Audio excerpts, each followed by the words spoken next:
Hello, welcome back to Steve's Workshop Loft. Now, if you ask any Spectrum owner what's their favourite game, it's probably going to be something along the lines of Sabre Wolf, maybe Jet Set Willy, Manic Miner, Head Over Heels, Batman, that type of game. But what about Boulder Dash? Yeah, it's one of those classics that we probably forget about. It's a great game. I've even got it for the Game Boy Advance. It seems to be. It's also everywhere. It's one of those games that's 40 odd years old now this year. But I was just surprised when I looked at the website as to, how widespread the game actually was. So, join me and we'll have a look at the game and see where it is elsewhere. One of the greater things about this game is the sheer amount of options you've got available. Every conceivable joystick, I think, that was ever made for the Spectrum seems to be here. So I'm using my Next, so I'm using port 1, which is currently set up for Kempston, so I'll just use that. Now I'm using my Mega Drive sort of converted pad, and the travel on it's not brilliant, but it's sometimes a bit easier than using the keyboard on a game that moves quickly like this.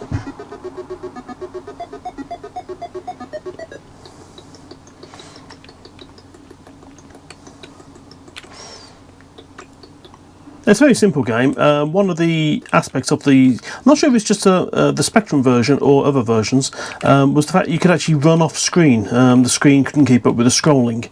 Now, again, as I say, I don't know if the Commodore 64 version did that, but I know the Game Boy Advance version I have doesn't. So whether they fixed that with programming or whether they decided they didn't particularly want that as a feature, I don't know, but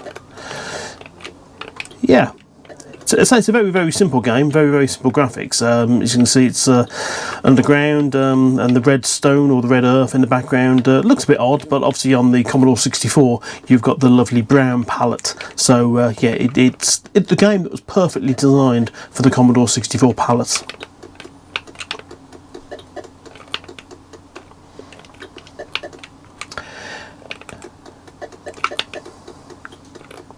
It's a very addictive game as well. I mean, it's got, as I say, the initial stages are relatively easy, but it's you can just go ahead of yourself and just get yourself stuck under a rock.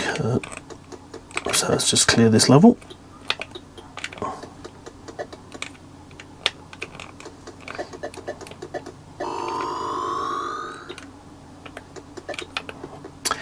Yeah, that rock that falls down just at the start, it's quite evil, really. I'm sure it's whoever put it there, deserves punishing in another life, I think.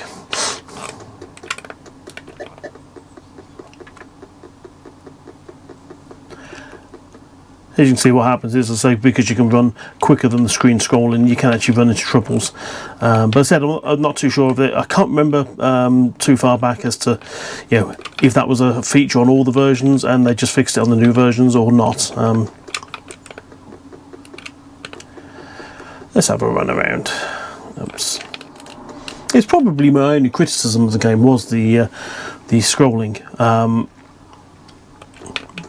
I've not had a look at Boulder Dash 2 yet. I do have a copy of it, so maybe they fixed it in that. I don't know. We'll have a look. I'll have a look at a later date. I'm not going to look at that. I'm just looking at the original Boulder Dash initially.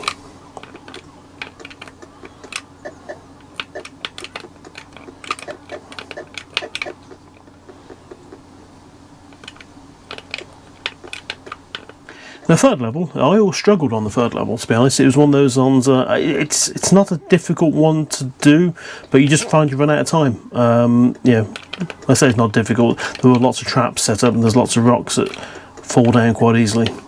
So I always found if you start on the right, the one side, and don't worry so much about the stuff further up, it tends to be okay. So there's so many little traps here on the game. It's as I say, it's very easy to get caught out.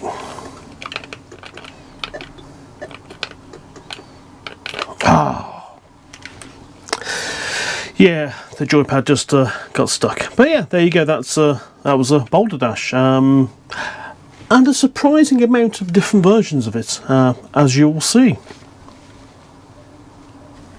So, inevitably, there's a website for it. It's boulder-dash.com, and you can read the history of it. And obviously, the game was created by Peter Liepa and Chris Gray, two Canadians, and it's published by First Star, which is obviously an American software house, and then just seemed to go everywhere. It came out initially, I think, on the Commodore 64, Apple II, and the Atari 800, and also the IBM PC Junior, according to this. And there's obviously there's Boulder Dash 2, and Rockford. You can see in these various different manifestations over the years. Here is, I think, all the different versions. So Boulder Dash 1, and Boulder Dash 2, Boulder Dash 2, Boulder Dash 3, Boulder Dash Construction Kit, Rockford, came out as its own game, and various different ones, as Boulder Dash Part 2 Arcade. Boulder Dash EX, which I've got. It's brilliant. It's a great little version for the Game Boy Advance. I'll stick a insert onto the screen now so you can have a look at it running. And Boulder Dash XL for the Xbox. So it's still around. 30th Anniversary Edition. 2014. God, that's getting on a bit. Obviously for iOS and Android. Whether it still works now on the later devices, I don't know. Boulder Dash 30th Anniversary Edition for the PC and Mac, and then Boulder Dash Deluxe for the Switch, Xbox, Steam, Microsoft Store, Mac App Store, Atari VCS, and Boulder Dash. But lots and lots of different things. Obviously they've done away from the old-fashioned graphics.